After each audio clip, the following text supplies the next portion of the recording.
त्यांच्या प्रतिक्रिया नागरिकच सांगू शकतील. मला एक गोष्टी खात्री 100% आहे की हे फार अगोदरही झालं असतं कदाचित, पण आमचे सर्व जे कार्यकर्ते आहेत हे बिचारे सकाळपासून माझ्या शब्दा खातीर स्वतः रस्त्यावर उभे आहेत आणि तिथे ट्रॅफिक जॅम कधी जाणवायला लागले का लगेच रस्ता मोकळं करणार.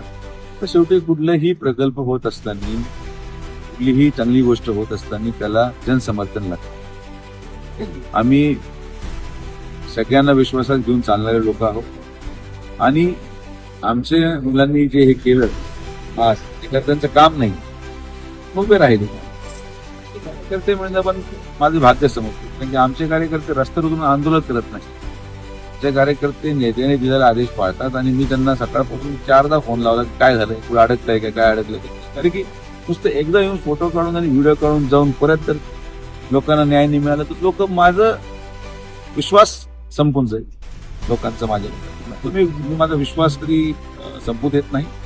आज अक्षरशः एक तासभर सोडला तर अजिबात पुढेही ट्रॅफिक जॅम नाही आणि सहसा उद्यापासून पुढं थोडा त्रास जरी झाला तरी आमचा प्रयत्न राहील की पुढेही ट्रॅफिक जॅम होणार नाही आणि जर पुढे ट्रॅफिक जॅम आढळलं तर माझी लोक, माझे सर्व कार्यकर्ते रस्त्यावर उतरून ट्रॅफिकचं नियोजन करतील अशी मी सूचना दिलेली आहे. तर रावरीकरांना जो त्रास झाला त्याबद्दल मी दिलगिरी व्यक्त करतो, पण आता असं होऊ देणार नाही एवढीच मी खात्री देऊ शकतो. आपण होमगार्डांचा पगार देणार होता, आज 20 होमगार्ड मंजूर झाले, काय सांगाल? होमगार्ड मंजूर झाले कारण की हा प्रस्ताव कधी पाठवला नव्हता. माननीय पालकमंत्री महोदयांनी डीजी होमगार्डशी आज फोनवर चर्चा केली. आम्ही सकाळी अजिंक्य रावरी पोलीस स्टेशनहून प्रस्ताव पाठवला. एसपी ऑफिस मुंबईला गेला आणि जेव्हा जिद्द असतं तर जिद्दीने सगळं होऊ शकतं. फक्त जिद्द पाहिजे आणि नीतिमत्ता पाहिजे. नीतिमत्ता असल्यावरच कामं होतात.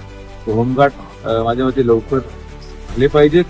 राहुरीचेच मुलं आहेत ज्यांनी होमगार्डची ट्रेनिंग केलेली आहे, त्यांना फक्त रुजू व्हायचं कामावर. असं काही कुठे अमेरिकेहून आणि कुठून जपानहून लोक येत नाहीत. राहुरीचेच आपले मुलं आहेत, त्यांना रोजगार मिळेल आणि शासनाला सांगितलं साधारण ते म्हणत होते कुठेतरी 15-20 हजार रुपये खर्च त्यांचा रोज पडतो. म्हणजे काय महिन्याभराचा विषय आहे. 7-7.5 लाख रुपये जनतेने एवढं दिलंय मला तर 7 लाख रुपये काय फार मोठी गोष्ट दिली देऊन टाका. 7 लाख रुपये मी लहान होतो ना काय, पण जनतेचे त्रास कमी झाले. 7 लाख रुपये तर 7 लाख रुपयाला काही मूल्य नाही.